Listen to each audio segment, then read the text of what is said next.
அஸ்ஸலாமு அலைக்கும் வரஹ்மத்துல்லாஹி பரகாத்துஹு. அல்ஹம்துலில்லாஹி ரப்பில் ஆலமீன். புகழ் அனைத்தும் நம்மை படைத்து பரிபாலிக்கிற இறைவனுக்கே உண்டாவதாக. அன்பிற்குரிய அல்லாஹுவின் நல்லடியார்களே, தாய்மார்களே, சகோதர சகோதரிகளே, அல்லாஹுவின் அருளால் இறைவனுடைய அருள்வளம் இறங்கக்கூடிய ரமலான் மாதத்திலே சகல் நேர நிகழ்ச்சியாக பல்வேறு செய்திகளை நாம் தொடர்ச்சியாக அறிந்து வருகிறோம். அதில் துவாக்களையும் நம்முடைய வாழ்க்கையில் அதிகம் பயன்படுத்த வேண்டும் என்பதற்காக துவாக்களை மனனம் செய்யக்கூடிய ஒரு நிகழ்ச்சியையும் தொடர்ச்சியாக பார்த்து வருகிறோம். அதில் இன்றைய தினம் கடமையான தொழுகையை நிறைவேற்றினால் அதற்கு பிறகு நாம் ஓதக்கூடிய துவாக்கள் என்ன என, தொழுகையில் நாம் ஓதக்கூடிய துவாக்கள் நிறைய இருக்குது. அல்லாஹ் அக்பர் என்ற தக்பீர் கட்டிய பிறகு ஆரம்பத்தில் ஓதக்கூடிய துவாக்கள் இருக்குது, ருக்கூக்களில் ஓதக்கூடிய துவாக்கள் இருக்குது, சுஜூதுகளில் ஓதக்கூடிய துவாக்கள் இருக்குது, அத்தஹியாத்த அமர்வுல ஓதக்கூடிய துவாக்கள் இருக்குது. இப்படி இதையெல்லாம் படித்திருக்கக்கூடிய நாம் அதில் சில ஆட்கள் தொழுகை முடிந்த பிறகு ஓதக்கூடிய துவாக்களுக்கு முக்கியத்துவம் கொடுக்கறதில்லை, அதனுடைய சிறப்புகளையும் சில நேரங்கள் அறியறதில்லை. அப்போ அதை தெரிந்து கொள்வதற்காகத்தான் கடமையான தொழுகைக்கு பிறகு ரசூலுல்லாஹி ஸல்லல்லாஹு அலைஹி வஸல்லம் அவர்கள் எப்படியெல்லாம் துவா செய்திருக்கிறார்கள் என்பதை இன்றைக்கு நாம் பார்க்கவிருக்கிறோம். அதில் முதலாவதாக சஹீஹுல் புகாரியில 842வது செய்தியாக பதிவு செய்யப்பட்ட ஒரு செய்தி.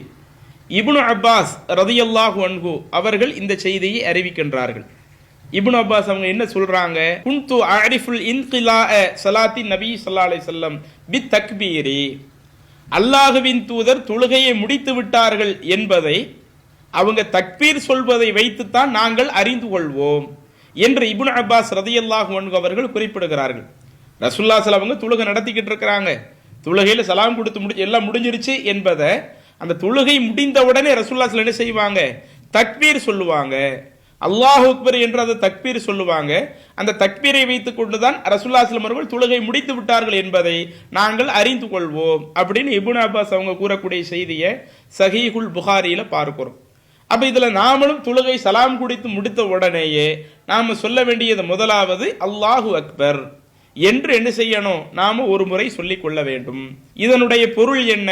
அல்லாஹு அக்பர், இறைவனை மிக பெரியவன். அப்ப தொழுகை முடிச்ச உடனே ஃபர்ஸ்ட் நாம சொல்ல வேண்டிய துவாவாக, இது எல்லாத்துக்குமே சின்ன பிள்ளைங்களுக்கு கூட தெரிஞ்ச விஷயம்தான், அல்லாஹு அக்பர் என்கிற அந்த பிரார்த்தனையை முதலாவது நாம் என்ன செய்யணும்? சொல்ல வேண்டும்.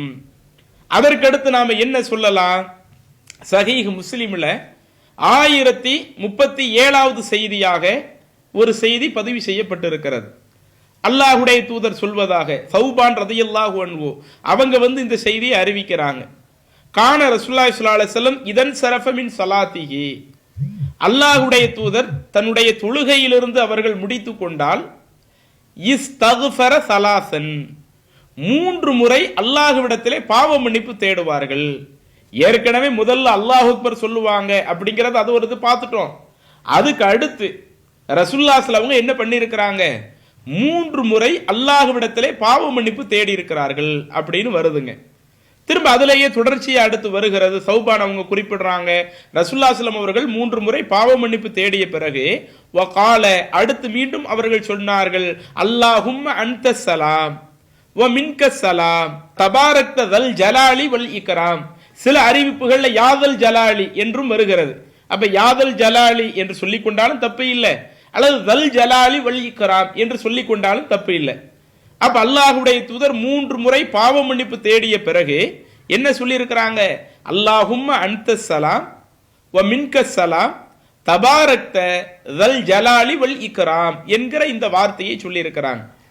திரும்ப அடுத்து இந்த நபிமொழியில கடைசியில வருகிறது, இந்த ஹதீஸை அறிவிக்கக்கூடிய அறிவிப்பாளர்கள்ல வலியது என்கிற ஒரு அறிவிப்பாளர் ஒரு ஆள் வருவாருங்க. அந்த வலியது என்கிற அறிவிப்பாளர் அவருடைய ஆசிரியராக ஔசாஇ என்று சொல்லக்கூடிய ஒரு நபர்கிட்ட இருந்துதான் வலியது என்பவர் இந்த செய்தியை கேட்கிறார். அப்படி கேட்கும் பொழுது சரி ரசூலுல்லாஹி ஸல்லல்லாஹு அலைஹி வஸல்லம் அவங்க கைஃபல் இஸ்திக்ஃபார், 3 தடவை பாவ மன்னிப்பு தேடுவதாக சௌபான் அவங்க குறிப்பிடுறாங்க.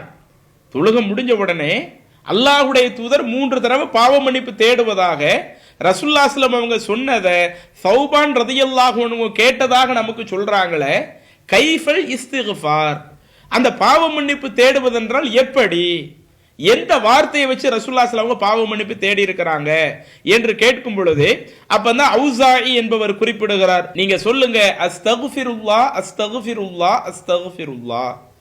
அந்த பாவ மன்னிப்பு தேடக்கூடிய வாசகத்தையும் சொல்லி தந்து விடுகிறார்கள்.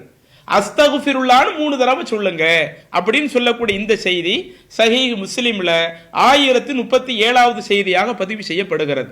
அப்ப அந்த கடமையான தொழுகை முடிந்தவுடனே அல்லாஹு அக்பர் என்று சொன்ன பிறகு 3 தடவை பாவ மன்னிப்பு தேடணுமே. அந்த 3 தடவை பாவ மன்னிப்பு தேடுவதற்கான வாசகம் என்ன? அஸ்தக்ஃபிருல்லாஹ் அஸ்தக்ஃபிருல்லாஹ் அஸ்தக்ஃபிருல்லாஹ் என்ற இந்த வார்த்தை இதை 3 தடவை என்ன செய்யணும்? சொல்லணும். இதனுடைய அர்த்தம் என்ன? அஸ்தக்ஃபிருல்லாஹ் என்று சொன்னால் நான் அல்லாஹ்விடத்திலே பாவ மன்னிப்பு தேடுகிறேன். எவ்வளவோ நான் தப்பு பண்ணி இருக்கிறேன்ல, நான் செஞ்ச தப்புகளுக்காக அல்லாஹ்விடத்திலே பாவ மன்னிப்பு தேடுகிறேன் என்று இந்த வார்த்தையை ரசூலுல்லாஹி என்ன செஞ்சிருக்கிறாங்க?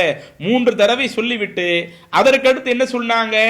அல்லாஹும்ம இறைவா அன்த சலாம் நீ சாந்தியானவன், வ மின்க சலாம் இன்னும் அந்த சாந்தியே உன்னிடத்தில் தான் இருக்கிறது, அந்த அமைதியே உன்னிடத்தில் தான் இருக்கிறது.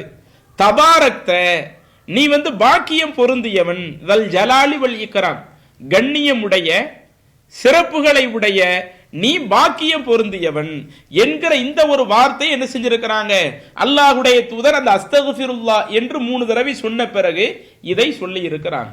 இப்ப அந்த வாசகத்தை திருப்பி சொல்லி தர்றோம், நீங்களும் சொல்லுங்க. அல்லாஹும்ம அன்த ஸலாம் வ மின்க ஸலாம் தபாரக்த ஸல் ஜலாலி வல் இக்ராம். அல்லாஹும்ம அன்த ஸலாம் வ மின்க ஸலாம் தபாரக்த ஸல் ஜலாலி வல் இக்ராம். இதுல சில அறிவிப்புகள்ல தல் ஜலாலி என்று வர்றதுக்கு பதிலா யாதல் ஜலாலி, அந்த தாவுக்கு முன்னாடி யா என்கிற வார்த்தை கூடுதலாகவும் இடம்பெற்று சில அறிவிப்புகள்ல வருது. அப்ப யாதல் ஜலாலி வல் இக்ராம் என்றும் நீங்கள் சொல்லிக் கொள்ளலாம், தல் ஜலாலி வல் இக்ராம் என்றும் நீங்க சொல்லிக் கொள்ளலாம். இது ரெண்டுல நீங்க எப்படி சொல்லிக் கொண்டாலும் அது பிரச்சனை இல்லைங்க. இது அல்லாஹ்வுடைய தூதர் அந்த கடமையான தொழுகை முடிந்த பிறகு இப்படி என்ன செஞ்சிருக்கிறாங்க? ஒரு துவாவை ஓதி இருக்கிறார்கள். அதே மாதிரி நபிகள் நாயகம் ஸல்லல்லாஹு அலைஹி வஸல்லம் அவர்கள் இன்னொரு துவாவை என்ன செஞ்சிருக்கிறாங்க? அந்த கடமையான தொழுகைக்கு பிறகு ஓதி இருக்கிறார்கள். அந்த செய்தியை நீங்க சஹீஹ் முஸ்லிம்ல 1280வது ஹதீஸ்ல பார்க்கலாம். சஹீஹ் முஸ்லிம்ல 1280வது செய்தி.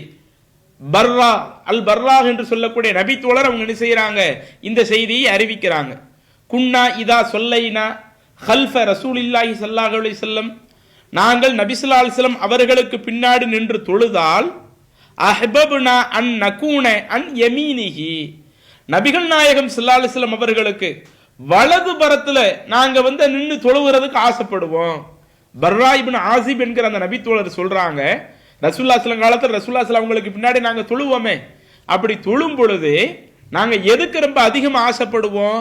அஹ்பப்னா அன் நகூன அன் யமீனிஹி நபி ஸல்லல்லாஹு அலைஹி வஸல்லம் அவர்களுக்கு வலது புறத்துல நாங்க நின்று தொழுவதற்கு. ரசூலுல்லாஹி ஸல்லல்லாஹு முன்னாடி இமாமத் பண்றாங்கன்னா அதுக்கு பின்னாடி நிக்கிற நாங்க இடது புறத்துக்கு கொடுக்கக்கூடிய முக்கியத்துவத்தை விட வலது புறத்துல நின்று தொழுகிறதுக்கு நாங்க ஆசைப்படுவோம். ஏன் நாங்க அப்படி ஆசைப்படுறோம்? யுக்பிலு அலைனா பி வஜ்ஹிஹி அல்லாஹ்வுடைய தூதர் தொழுது முடிச்சு அப்படி திரும்பி உட்காருவாங்கல்ல, அப்ப தன்னுடைய முகத்தை அந்த சைடு தான் திருப்பி வச்சிருப்பாங்க, அதனால நாங்க அங்க உட்கார்ந்து இருக்கிறதுக்கு ஆசைப்படுவோம் என்று பர்ரா பின் ஆசிப் ரலியல்லாஹு அன்ஹு அவர்கள் குறிப்பிட்டு விட்டு அடுத்து சொல்லுகிறார்கள், ஃபஸமிஅதுஹு யகூலு அப்படி நாங்க உட்கார்ந்து இருக்கும் பொழுது எங்களை நோக்கி அல்லாஹ்வுடைய தூதர் திரும்பி விட்டு அவங்க சில விஷயத்தை சொல்றத நாங்க கேட்டு இருக்கிறோம் என்று சொல்லிவிட்டு சொல்லுகிறார்கள், ரப்பி கினி அஸாபக யௌம தபஅஸு இபாதக என்கிற ஒரு பிரார்த்தனையை அல்லாஹ்வுடைய தூதர் திரும்பி சொல்வதை நாங்க கேட்டு இருக்கிறோம் என்று பர்ரா பின் ஆசிப் ரலியல்லாஹு அன்ஹு அவங்க குறிப்பிடுறாங்க. இந்த செய்தி சஹீஹ் முஸ்லிம்ல 1280வது செய்தியாக ஆதாரபூர்வமான செய்தியாக பதிவு செய்யப்பட்டிருக்கிறது. அப்ப இந்த பிரார்த்தனையினுடைய பொருள் என்ன? இதுவும் கடமையான தொழுகைக்கு பிறகு ஓதக்கூடிய பிரார்த்தனைகள்ல உள்ள ஒண்ணுதான். ரப்பி என் இறைவா, கினி அஸாபக உன்னுடைய அஸாபு உன்னுடைய வேதனையிலிருந்து என்னை நீ காப்பாயாக. இதனுடைய அர்த்தத்தை பாருங்க, எவ்வளவு விஷயத்தை அல்லாஹ்வுடைய தூதர் ரத்தின சுருக்கமா சொல்லி துவா நம்மளை சொல்லி கொடுக்கறாங்கன்னு பாருங்க. ரப்பி கினி அஸாபக இறைவா உன்னுடைய அதாபு வேதனை இருக்குதே, அந்த வேதனையிலிருந்து என்னை காப்பாயாக. எப்ப? யௌம தபஅசு இபாதக, உன்னுடைய அடியார்களை நீ மறுமையில எழுப்புவிய, நீ உன்னுடைய அடியார்களை எழுப்பும் நாளில், அந்த மறுமை நாள்ல உன்னுடைய வேதனையிலிருந்து இறைவா என்னை காப்பாத்திரு. மறுமையினுடைய வேதனைகளை பற்றி எப்படியெல்லாம் நாம ஹதீஸ்ல கேள்விப்பட்டிருக்கிறோம். மஹ்ஷர் மைதானத்தில் மனிதர்கள் படக்கூடிய சிரமங்கள் என்ன, அதற்கு பிறகு இறைவன் அந்த செயல் ஏடுகளை தருவானே, அப்போது மனிதர்கள் சந்திக்கக்கூடிய சிரமங்கள் என்ன, அந்த செயலேடுகள் வலது புறத்தில் கொடுக்கப்படுறது, இடது புறத்தில் கொடுக்கப்படுறது, முதுகுக்கு பின்னாடி கொடுக்கப்படுகிறது என்று இஸ்லாம் நமக்கு குறிப்பிடுகிறது. அதுல வலது கரத்தில் ஏட்ட பெறக்கூடியவங்களுக்கு எந்த சிக்கலும் இருக்காது. இடது கரத்தில் முதுகுக்கு பின்னாடி ஏட்டை வாங்கக்கூடியவர்கள் எத்தகைய சிக்கல்களை எல்லாம் சந்திப்பார்கள் குர்ஆன்ல அல்லாஹ் தஆலா சில இடங்களில் குறிப்பிடுகிறானே. அதற்கடுத்து இறைவனுடைய விசாரணை மன்றம், இறைவன் எப்படியெல்லாம் விசாரணையை துவக்குவான், வணக்க வழிபாடுகள் தொடர்பான விசாரணைகள், அதன் பிறகு நாம செய்யக்கூடிய எல்லா விஷயத்திற்கும் அல்லாஹ்வினுடைய அந்த விசாரணையை சந்திக்க வேண்டியிருக்குது. இப்படி நமக்கும் இறைவனுக்குமான அந்த விஷயம் முடிஞ்சாலும் அதுக்கு பிறகு இந்த உலகத்தில் அடுத்தவங்களுக்கு அநியாயம் செய்திருந்தால் அதற்கான சில தண்டனைகளை எல்லாம் மார்க்கம் சொல்லுது. இப்படி பல விஷயங்களை உள்ளடக்கி மறுமை வாழ்க்கையை இஸ்லாம் நமக்கு குறிப்பிடுகிறது. அல்லாஹ்வுடைய தூதர் இப்படி எல்லா விஷயத்தையும் சேர்த்து தான் சொல்லுகிறார்கள். தொழுக முடிஞ்சவுடன் நீங்க அல்லாஹ்விட்ட பிரார்த்தனை செய்யும் பொழுது, ரப்பி என் இறைவா, கினி அதாபக, உன்னுடைய வேதனையில இருந்து என்னை நீ பாதுகாத்து விடு. யௌம தபஅசு இபாதக, உன்னுடைய அடியார்களை நீ மறுமையில எழுப்பக்கூடிய அந்த நாள்ல உன்னுடைய தண்டனையிலிருந்து என்னை காப்பாத்திரு, நான் உன்னுடைய தண்டனையிலிருந்து காக்கப்படணும் என்கிற இந்த கோரிக்கையை அல்லாஹ்வுடைய தூதர் தொழுகை முடிந்தவுடனே எங்களுக்கு சொல்லி தந்திருக்கிறாங்க. அல்லாஹ்வுடைய தூதர் அப்படி சொல்லி தர்றதை நாங்க கேட்டிருக்கிறோம் என்று பர்ரா பின் ஆசிப் ரலியல்லாஹு அன்ஹு குறிப்பிடுறாங்களே. அப்ப இந்த துவாக்களையும் நாம் அதிகம் அதிகம் என்ன செய்யணும், நாம் மனனம் செய்து கொண்டு ஒவ்வொரு தொழுகைக்கு பின்னாடி கடமையான தொழுகக்கூடிய ஆளாத்தானே நம்ம இருக்கிறோம். அப்படி கடமையான தொழுகை தொழுகக்கூடிய ஆளாக இருக்கும் பொழுது நம்முடைய மறுமையை கவனித்து ரசூலுல்லாஹ் சொல்லி இருக்கிறார்கள். அல்லாஹ்வுடைய தண்டனையிலிருந்து நாம காக்கப்பட வேண்டும் என்பதற்காகவே அல்லாஹ்வுடைய தூதர் இப்படி சில பிரார்த்தனைகளை கற்றுத் தந்திருக்கிறார்கள். அப்ப இது போன்ற பிரார்த்தனைகளை நாம விடாம நம்மளுடைய வாழ்க்கையில கடைபிடிப்பதற்கு முயற்சி எடுக்கணும்.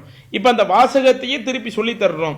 ரப்பி கினி அதாபக யௌம தபஅசு இபாதக, ரப்பி கினி அதாபக யௌம தபஅசு இபாதக, ரப்பி கினி அதாபக யௌம தபஅசு இபாதக.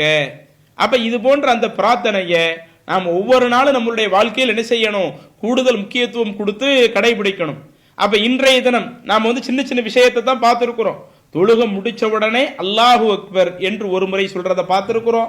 அதே மாதிரி 3 தடவை ரசூலுல்லாஹி ஸல்லல்லாஹு அலைஹி வஸல்லம் பாவ மன்னிப்பு தேடினாங்களே, அஸ்தக்ஃபிருல்லாஹ் அஸ்தக்ஃபிருல்லாஹ் அஸ்தக்ஃபிருல்லாஹ் என்ற அந்த ஒரு பிரார்த்தனை நாம் சொல்லிக் கொள்ளணும்.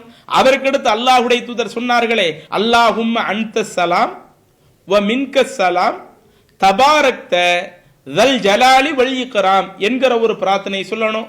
அதே மாதிரி அந்த கடமையான தொழுகைக்கு முடிஞ்ச பிறகு ரசூலுல்லாஹி ஸல்லல்லாஹு வேறு ஒரு நபிமொழியில் சொல்லி தந்த ரப்பி கினி அதாபக யௌம தபஅசு இபாதக என்ற இந்த ஒரு பிரார்த்தனையை சொல்லணும். அதே மாதிரி இந்த பிரார்த்தனையோடு மட்டும் ரசூலுல்லாஹி ஸல்லல்லாஹு அவங்க முடிக்கல, இது அல்லாம இன்னும் சில பிரார்த்தனைகளை நமக்கு சொல்லி தர்றாங்க. அதை இன்ஷா அல்லாஹ் நாளைய தினம் நாம தொடர்ச்சியாக நாம பார்க்கலாம். அல்லாஹு தஆலா நம் அனைவருக்கும் இது போன்ற பிரார்த்தனையை சரியான முறையில் இந்த உலக வாழ்க்கையில அல்லாஹ்ட்ட கேட்கக்கூடிய நபர்களாக நம்மை ஆக்கி அதன் மூலம் அல்லாஹு தஆலா இம்மையிலும் மறுமையிலும் நம் அனைவரையும் காப்பானாக என கேட்டுக்கொண்டு எனது இன்றைய இந்த நிகழ்ச்சியை நான் முடித்துக் கொள்கிறேன். வாஹிரு தஅவானா அனில் ஹம்துலில்லாஹி ரப்பில் ஆலமீன். அஸ்ஸலாமு அலைக்கும் வரஹ்மத்துல்லாஹி வபரகாத்துஹு. அல்லாஹு அக்பர். அல்லாஹ்